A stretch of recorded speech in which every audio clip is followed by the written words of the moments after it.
Hapon Anak, mga idol, pabalik naman makita mo man akong madungis sa daan, kumita naman ako sa malinis na paraan. Oo, construction lang trabaho ko pero marangal naman ito sa mundong ating kinatatayuan.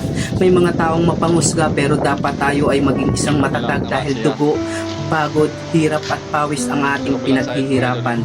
Hayaan mong minamaliit ka ng ibang tao dahil bilang isang construction worker di nila alam kung gaano kahirap ang ating pinagdadaanan.